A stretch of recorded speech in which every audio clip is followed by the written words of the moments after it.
When mathematician and Oxford professor Sir Roger Penrose accepted his Nobel Prize in 2020, he spoke of a crazy theory of his, that before the Big Bang there had been another universe just like ours that had burst forth from another Big Bang.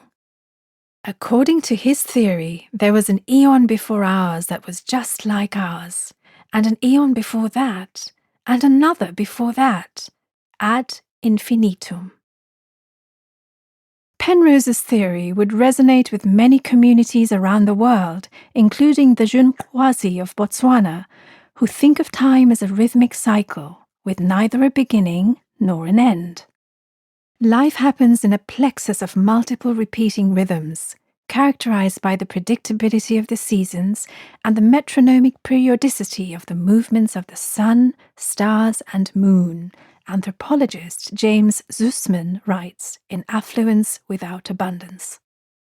In rhythmic time, the overall pace of life is set by nature's cycles. It cannot be accelerated with human tools.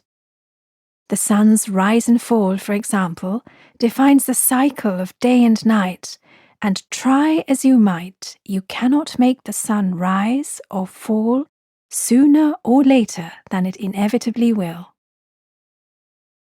Within each cycle, time passes at a variable rate, expanding when there is little to be done and shrinking when activity soars. You get a sense of what this feels like if you have no visible indicator of time passing and your thoughts and perception of the world determine its apparent pace. Some periods seem to pass quickly and others more slowly. You cannot easily slice these expansions and contractions of time into neat segments of steady assembly line progress. In a world that spins on rhythmic time, time does not shape how you work. Rather, your work shapes how you perceive time. Curiously, this perceived non-uniform time may set the pace for our minds and bodies more than we think. In an extraordinary experiment, researchers at Harvard University measured how quickly 33 healthy volunteers recovered from superficial skin wounds sustained from cupping therapy in 3 different environments of perceived time.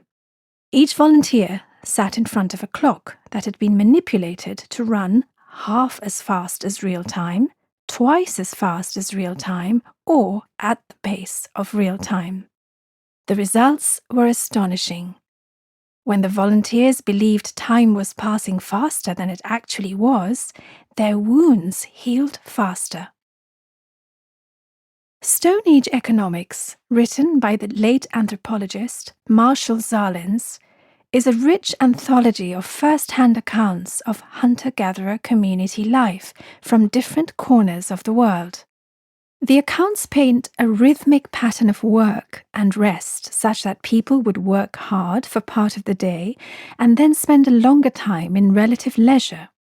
If a day was spent hunting, it would be followed by a couple of days of repose. Once everyone completed their work, they were not compelled to fill their ample free time doing any more. Despite the persistent uncertainty and challenges of hunter-gatherer life, there was surprisingly little inclination to spend many hours embroiled in back-breaking work, and intense work dominated no more than short bursts of time.